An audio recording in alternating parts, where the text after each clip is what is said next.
Hello, this is Metamicro, and I'm going to go over a couple things with the Arturia Beatstep today. I'm in the middle of writing a review about the Arturia Beatstep, and there's a couple things that I wanted to go over with you that I covered a little bit in the review.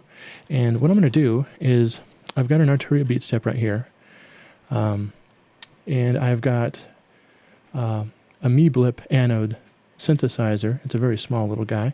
Very cool.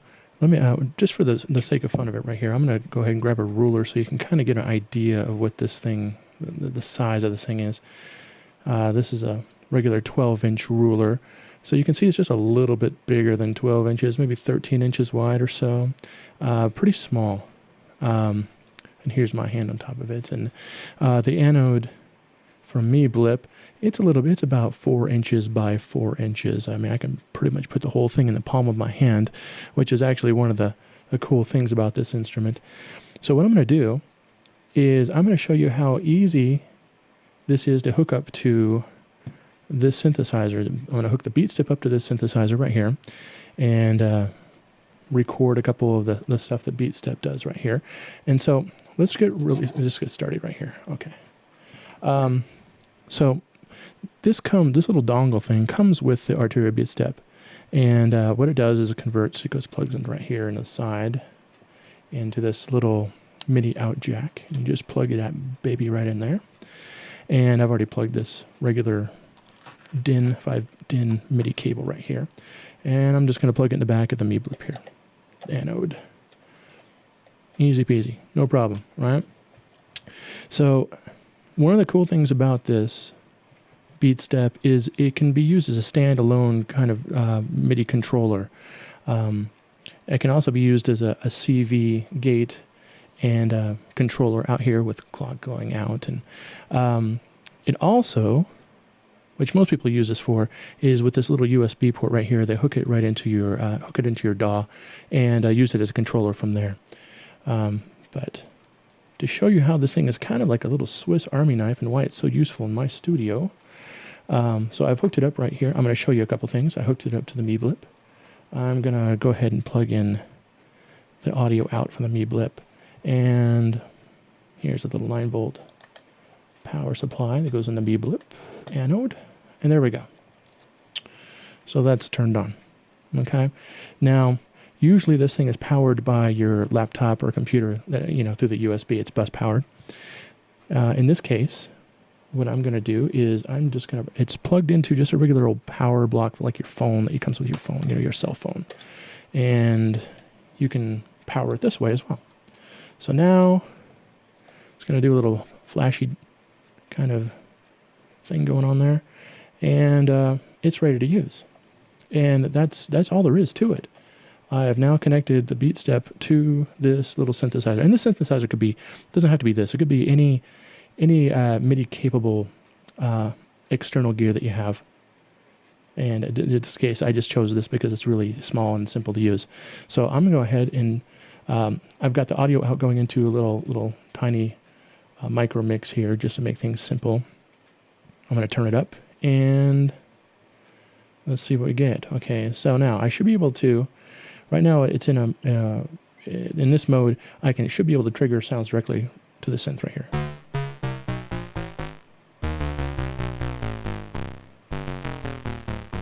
And right now, just the way it's configured, the scales is just configured the way it is for right now. It can be modified depending on how you want things done, but in this case, for simplicity's sake, I just want to show you that these pads now are triggering the Meeblip. Okay. Now, what we can also do is now by switching functions here, everything turns blue. All these guys turn blue. Now I can push the play button, and it will actually play a little sequence. Right now, it's going to play a straight 16-step sequence right here.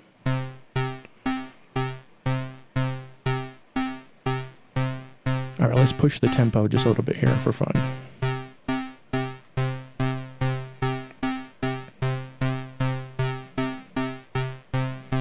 Okay. Stop. Start. So now I've got not only a controller where I can turn this back, where I can control the synthesizer with this, but which, believe me, is really handy if you've got some modular stuff and you just need a simple controller to do some testing or just to play with some stuff. But if you want to go a little further, hit the play button, and here we go. We got a sequence. Now this sequence we can modify.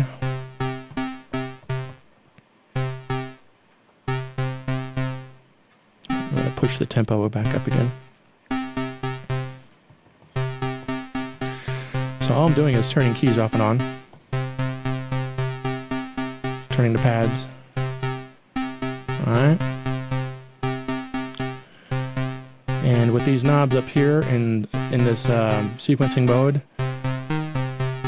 I can change the pitches of this. I'm just going to twist a bunch of dials right now.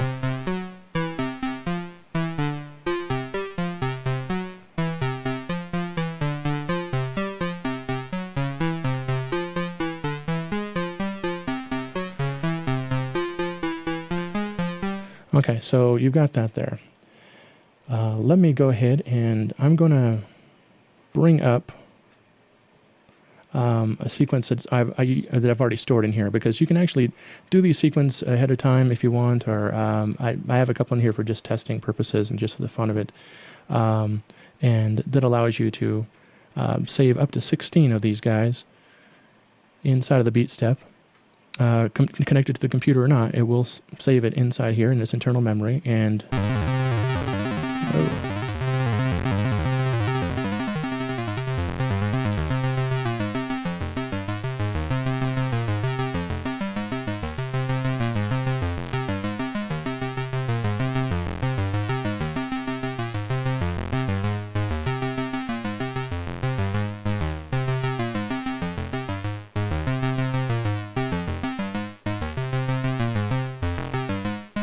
Alright, let's just go with that. And I'll just mess with the Meeblip Anode a little bit here so you can get a feel for what it sounds like.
So you can see that the Meeblip Anode, it's a pretty handy little synth. It pretty versatile for this little guy. And it's not going through any signal processors or anything. This is just it.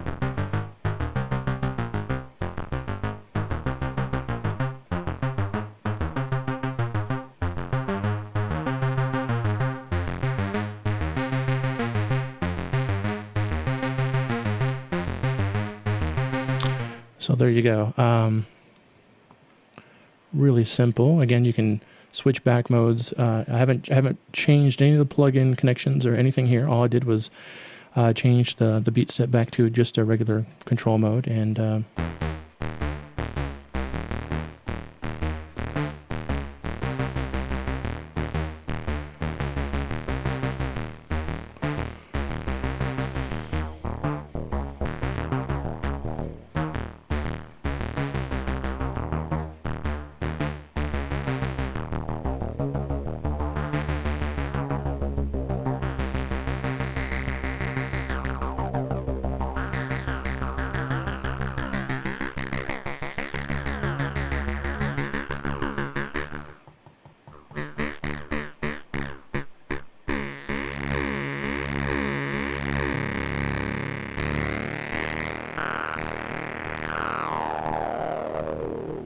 so if you want to play it just as, use it just as a controller with your live setup, you could easily do it that way.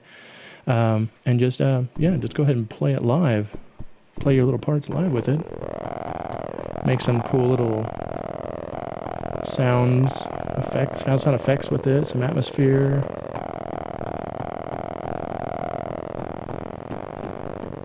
All kinds of things you can do.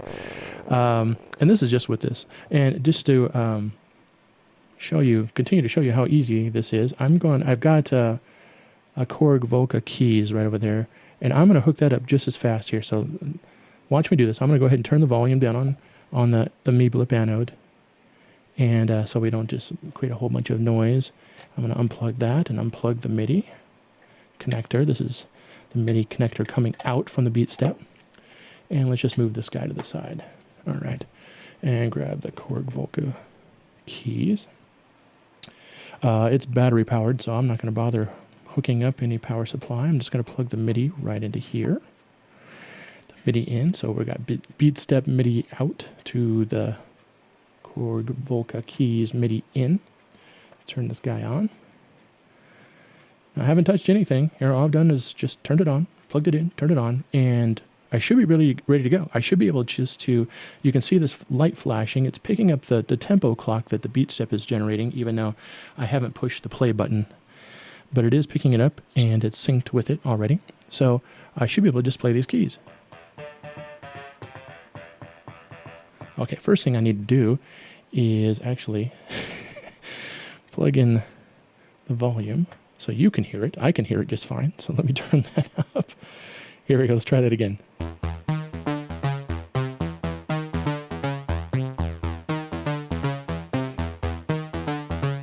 So we got the same situation here where if I wanted to play the Korg Volca Keys live, I could easily do so by just, it's not going to be a very complicated part, obviously, but as complicated as you can play with your fingers.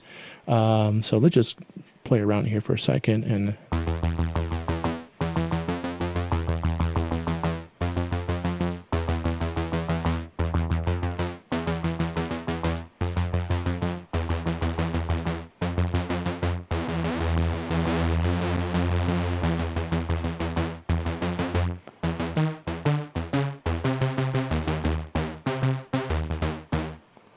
So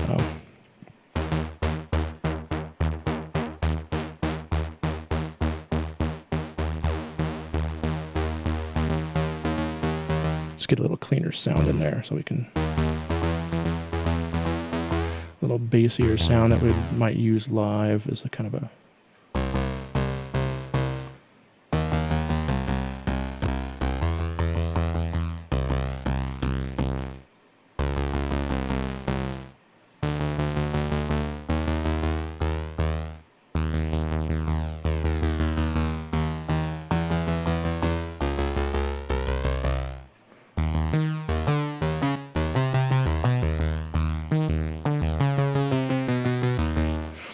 So now we got that.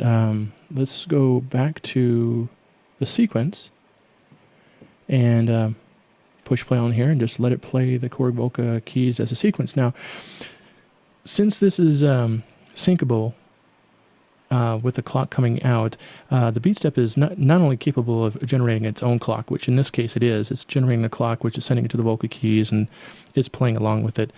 It can also, if you were to actually connect this to your laptop or your computer and your DAW, then by pushing this little button right here, which would be external sync, then it will actually become a slave to the clock generated from your DAW, and well, then you can actually do neat stuff like play along live, and if you're not playing the same keys at the same time, and a few other little nifty little things that kind of get in the way, you can actually do both things at the same time, playing along live with your song that you're producing at the moment. So here we go. Let's push this here.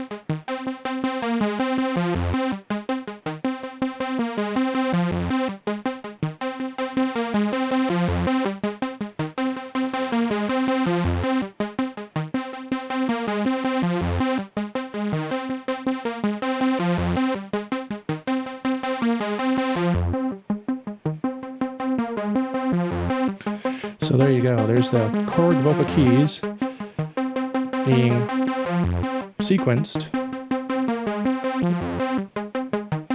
by the Arturia Beatstep, and playable as well.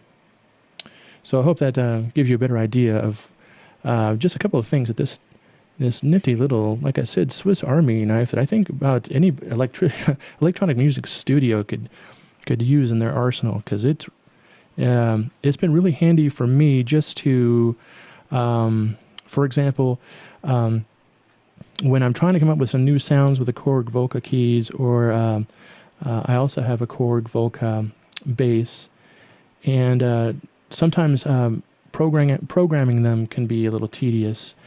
Just coming up with new sounds, for example, it's a lot easier when I can just set it up simply like this, sit on my living room couch or my bed or wherever, push the button, and just like in this example, and just start going through and just start tweaking sounds. It just makes it a lot easier and a lot quicker to kind of get an idea of how something's going to sound.